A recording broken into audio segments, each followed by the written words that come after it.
ये देखिए कितना मज़े का ये पुलाव है। मुहर्रम की न्याज के लिए ये आइडियल रेसिपी है। आप बनाइए, खुद भी खाइए, घर वालों को भी खिलाएं और मोहल्ले भर में बांटिए। तो चल के रेसिपी देखिए। बिस्मिल्लाहिर्रहमानिर्रहीम, अस्सलाम वालेकुम। कैसे हैं आप सब? दुआ है और उम्मीद है कि आप सब खैरियत से होंगे। अल्लाह ताला आप सबको अपने हिज़्ज़ो-मान में रखे, खुश-ओ-खुर्म आबाद रखे। आज मैं आपके साथ बहुत ही मज़े का बीफ का पुलाव की रेसिपी शेयर करने जा रही हूँ। किस तरीके से बन रहा है, मैं किस तरीके से बनाती हूँ, आप भी बनाते होंगे। मेरे और आपके तरीके में क्या डिफरेंस है? मैंने पहले भी इसकी रेसिपी शेयर की थी आपके साथ, लेकिन वो डिफरेंट थी। आज मैं अपनी अम्मी के तरीके से ये पुलाव बना रही हूँ, तो वो आपके साथ वो भी लिंक में शेयर करूँगी। आप वो रेसिपी देखिएगा, वो थोड़ी सी डिफरेंट है। उसमें एक स्पेशल मसाला बना के डाला है, ये टोटली डिफरेंट है। ये मैं अपनी वालदा के तरीके से बनाने लगी हूँ। किस तरीके से बन रहा है, क्या क्या इंग्रेडिएंट्स जा रहे हैं, पहले किस तरीके से बनता था, आज किस तरीके से बन रहा है, दोनों का डिफरेंस देखने के लिए आप मेरी वीडियो को ज़रूर देखिएगा। और अगर रेसिपी पसंद आए तो लाइक कीजिएगा और चैनल को सब्सक्राइब कर कीजिएगा। फ्रेंड एंड फैमिली के साथ शेयर कर दें और बेल आइकन के बटन को क्लिक करना बिल्कुल मत भूलिएगा, इससे आपको मेरी हर नई रेसिपी का नोटिफिकेशन मिलता है। तो चलें, यहाँ पे मैं प्याज काट रही हूँ। ये तकरीबन 1 कप के करीब हो जाएगा। मैं किस तरीके से बना रही हूँ चल के आप रेसिपी देखिए। तो यहाँ पे मेरे पास सेदा चावल हैं, 2 कप के करीब। मैंने इनको भिगो के तकरीबन 3 से 4 घंटे पहले मैंने इसको भिगो के रख दिया था। और बीफ है, ये मिक्स गोश्त है ये बीफ का। बोटियां भी हैं और हड्डी वाला भी है, जिससे पुलाव बहुत मज़े का बनता है। तो चलिए स्टार्ट करते हैं अपनी आज की रेसिपी और बनाते हैं बीफ पुलाव।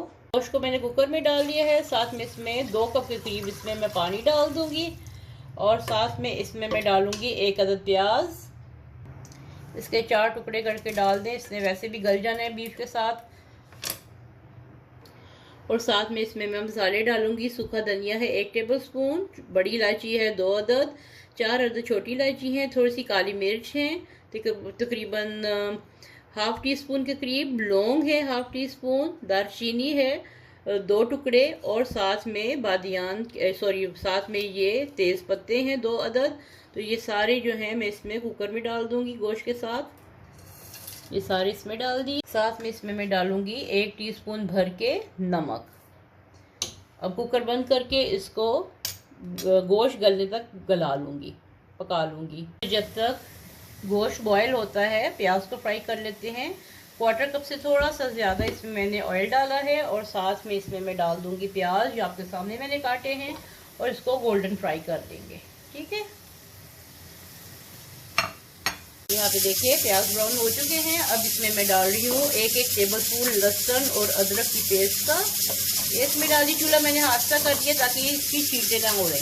यहाँ पे साथ में लहसुन के साथ मैं डालूंगी 1 बादियान का फूल, 3 अदद बड़ी इलायची, तेज पत्ते 2 अदद और ज़ीरा 1 टेबल स्पून भर के ये साथ में इसके डाल दिया। मिक्स करेंगे और साथ में गोश्त बॉयल हो चुका है और बहुत अच्छे से गल भी चुका है। साथ ही इसके मैं इसमें डाल दूंगी। इसमें कोई मसाला आता है तो कोई मसला नहीं है। ये देखिए, ये गोश्त को डाल के अब मैं भूनूंगी, थोड़ा सा मिक्स करेंगे। साथ में इसमें मैं डालूंगी कुटी लाल मिर्च 1 टीस्पून। ये इसमें डाल के मिक्स कर लें।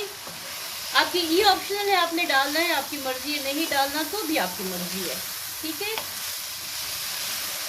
इसकी भुनाई कर रही हूँ अच्छे तरीके से ताकि इसके ऊपर थोड़ा सा कलर आ जाए। गोश्त बहुत अच्छे से गल चुका है। साथ में इसमें डालूंगी ½ कप के करीब इसमें दही डाल दूंगी।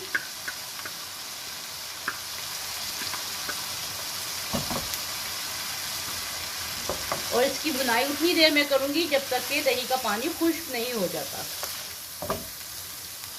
तो यहाँ पे गोश्त अच्छे तरीके से भून चुका है और 1 कप मेरे पास उबले हुए चने हैं, ये मैं इसमें डाल दूंगी। ये ऑप्शनल है, आपकी मर्जी है, डालिए, नहीं मर्जी तो मत डालिए। तो मैंने ये इसमें ये डाल दिए। इसके थोड़ी सी मिक्सिंग करते हैं। साथ में हस्बे जायका इसमें नमक डालते हैं। चनों में भी नमक था और बीफ का जो यखनी मैंने बनाई है उसमें भी मैंने नमक डाला था, तो इसमें हस्बे जायका नमक डालूंगी।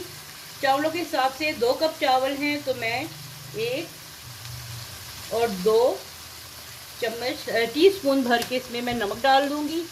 आप हस्बे जायका डालिएगा। साथ ही अब मैं इसमें चावल डाल दूंगी। चावल मैं आपको बताऊं, मैंने सेला राइस लिए हैं। इनको कम से कम 2 घंटे भिगो के रखना बहुत ज़रूरी होता है, और ज़्यादा से ज़्यादा आप 5-6 घंटे भी भिगो के रख दें तो कोई फ़र्क नहीं पड़ता, ये टूटेंगे नहीं। इससे पुलाव, बिरयानी, ज़र्दा बहुत अच्छे से बनता है, मुतंजन भी बहुत अच्छे से बनता है। इसकी रेसिपी मैंने आपके साथ शेयर की है, ज़रूर देखिएगा, और बहुत ही लजीज बना था। तो चलिए अब इसको मिक्स करते हैं। पहले थोड़ा सा मिक्स कर लें,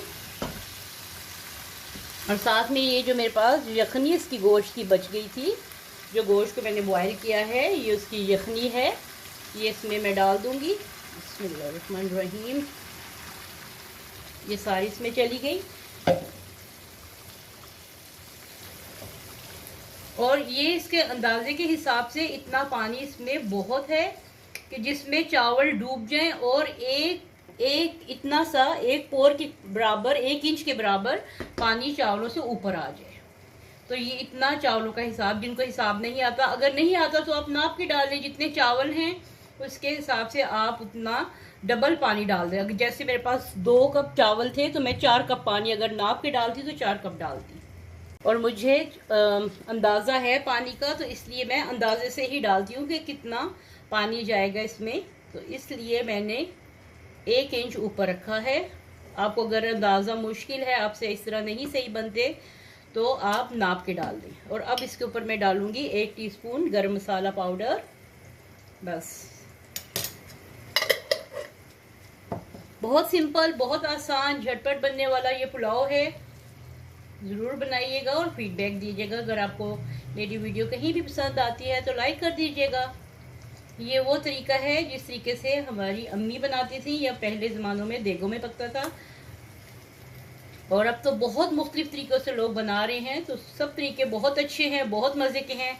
और अगर आप मेरी रेसिपी को पसंद करते हैं तो इसको प्लीज़ लाइक कर दीजिएगा। यहाँ पे देखें पानी खुश्क हो चुका है। अब इसमें मैं डालूंगी हरी मिर्चें।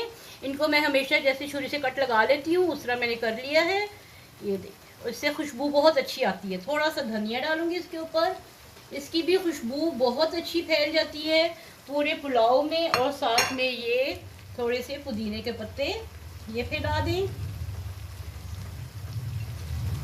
चलिए अब इसको मैं दम पे रख दूंगी तकरीबन 15 मिनट के लिए। फिर आपसे मिलती हूँ 15 मिनट के बाद।